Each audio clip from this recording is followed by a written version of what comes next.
What's up, guys? In this video, I'm going to be sharing the winners of the 10K subs giveaway, as well as talking about an unexpected and amazing vinyl haul. Check it out.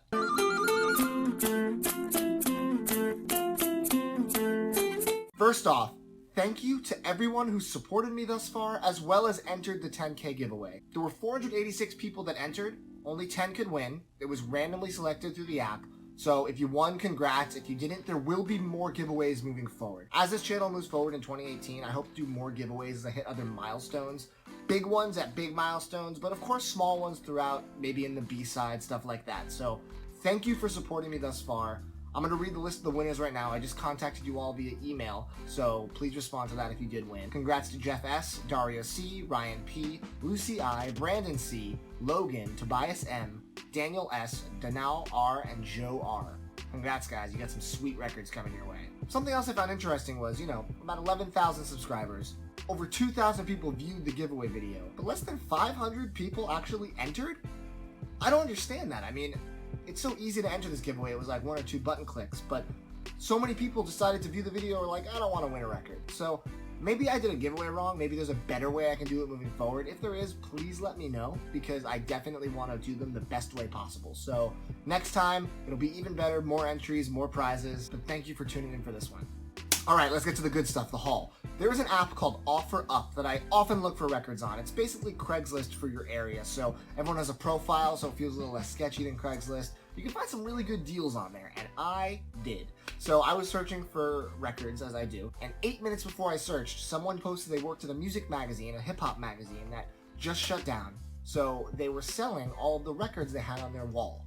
So their wall in the office was apparently decorated with a ton of hip-hop R&B records that were in frames, and the discs were never played. I was curious, and I looked at the pictures. It was just a giant box, and the first thing you could see on the top was Adele's 19. Now, as some of you know, I don't like Adele, but what it showed me was that it wasn't all a bunch of BS kind of dollar bin records they decorated with, and that these were records that were modern and relevant. So I needed to know more. So I asked her, I said, hey, can you send me maybe more pictures of the other records? She said, sure, give me a minute.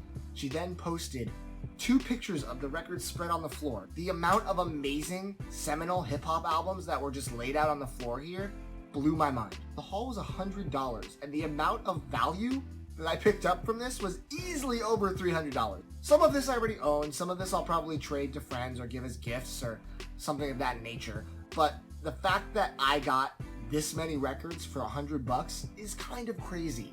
Now, these records all came out in the late 2000s from what I could tell, so there were some issues with some sound qualities on pressings back then, but not all the pressings. Some are going to be a little some are going to be fine, but overall, let me just show you what I got.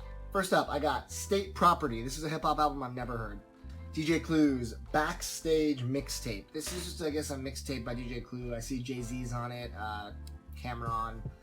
I probably won't listen to this either. Classic album. Marvin Gaye's What's Going On. I own an early pressing of this, but this is a really pretty gatefold version. I'm wondering how the sound is.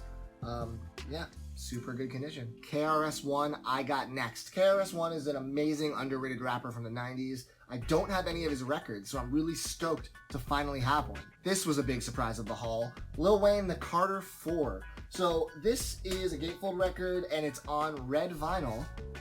What I realized after looking it up on Discogs, this record goes for $40-50 alone. That's half the haul right there with one record. Didn't love this record. I thought 6 Foot 7 Foot was a pretty good single. At least it was catchy and stuck in my head a lot. But yeah, cool. Life is Too Short. Too Short is a rapper that I'm not a big fan of. I like some of his stuff. Drake famously gave an homage to him in his big single For Free with DJ Khaled, which is an homage to one of his songs.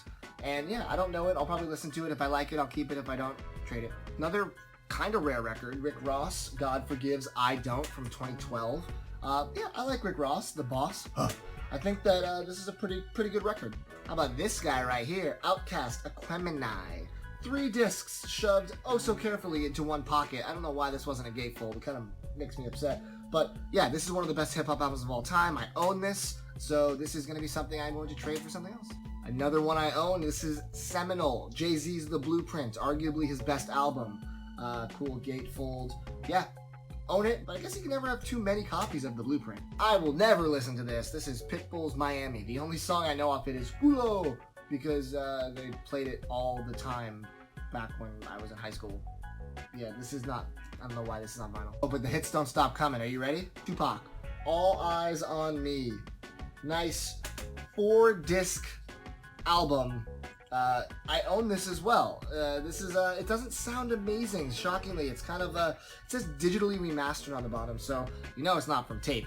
But it doesn't sound great. The presentation's nice though, big spine, nice packaging. But yeah, I would hope that someone as legendary as Tupac would get a better, you know, audio quality job. This one was kind of cool. This is a giant deluxe 25th anniversary edition of Michael Jackson's Bad. Look how big that spine is. But yeah, huge. It's like this massive fold-out gatefold.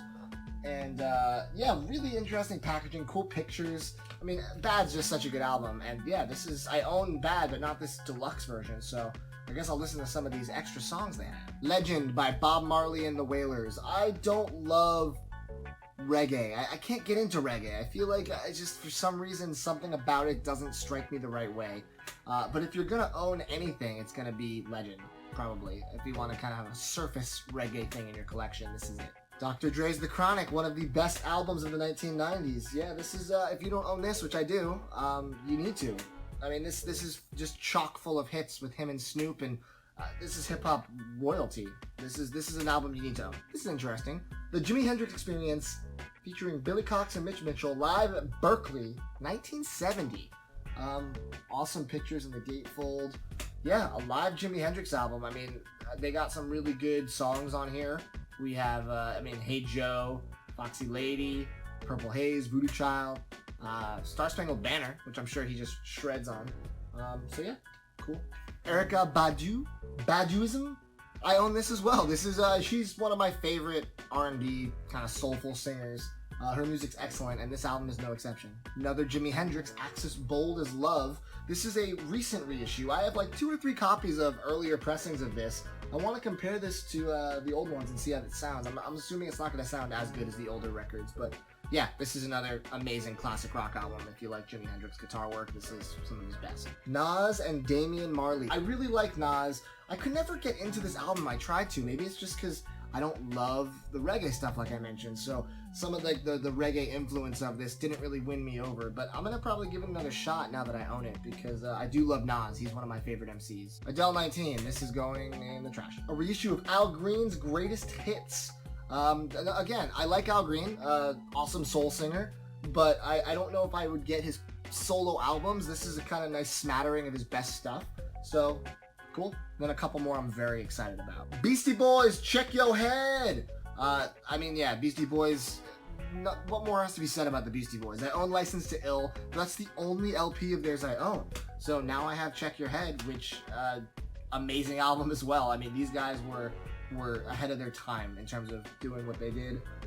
Yeah, hip-hop legends. Speaking of hip-hop legends, we have Wu-Tang's Legend of the Wu-Tang, their greatest hits record. So, another greatest hits. I do have a couple Wu-Tang records, so this is probably gonna double up on some of the records that I do own. It's nice to have some of their best songs all in one compilation if you just want to get the hits. Just hit you with the hits nonstop. Doggy Style by Snoop Dogg. Again, like The Chronic, this album is just full of hits that you would know if you listen to 90s hip-hop. This is just, it, you know, Dr. Dre and Snoop Dogg together is unstoppable. This album was produced by Dr. Dre, so you know it's good. The Roots, Game Theory. I love The Roots. Black Thought, Questlove, how can you fight that? This record is not my favorite of their albums, but I didn't buy it because of that, and now I have a chance to listen to it because I now own it, and I can maybe get more into it. So, if you don't know The Roots, I wouldn't start with Game Theory. I'd maybe start with Things Fall Apart. Maybe, I don't know, but just kind of jump in because they are some forward-thinking hip-hop. NWA, Straight Outta Compton. This is the 20th anniversary edition. I don't own any NWA albums, but I do love NWA. So, you know, I guess this is gonna be my first record before I get some of the solo ones. And yeah, 20th anniversary edition. Notorious B.I.G., Ready to Die. These are the breaks. So this is not Biggie's album. This is just the songs that were sampled on the album, which is really cool. I have a bootleg Kanye record that does the same thing, where it does all the samples from College Dropout and Late Registration. This is the same thing for Ready to Die, so I'm actually kind of stoked to hear all these songs in full, that I love when he samples on the album. So this is a really cool find. Last but not least, a record I really love, arguably one of the best hip-hop albums ever. This is Eminem's The Marshall Mathers LP. I used to own this, and I actually traded this to a friend in exchange for cheap Kendrick Lamar tickets. No regrets. Show was great. But now I own it again, which I'm really excited about because I didn't rebuy it yet, and I was like, I need to find this again. I need to get it for a decent price. Well, this was definitely a decent price. You know, aggressive, horrorcore-esque, you know, Eminem in his prime, just angry, dark, twisted, but just great lyricism. The dude can spin a rhyme like no other. So that was my haul. If that teaches you anything, check your local offer up because this was a ridiculous amount of records to get for $100. Really happy with a lot of them. I added some good hip-hop records to my collection that I've been meaning to get. So let me know if you guys have had any really sweet hauls recently. I want to give a quick shout out to Subscription Club Vinyl Moon, our sponsor for this video. Vinyl Moon is the record club that scratches the collector's itch every month. So check them out, I'll leave it in the description. Definitely my pick. If you like this video, give it a thumbs up. Please subscribe. More videos, as you know, at least once a week moving forward. Yeah, I'm gonna listen to some hip hop now.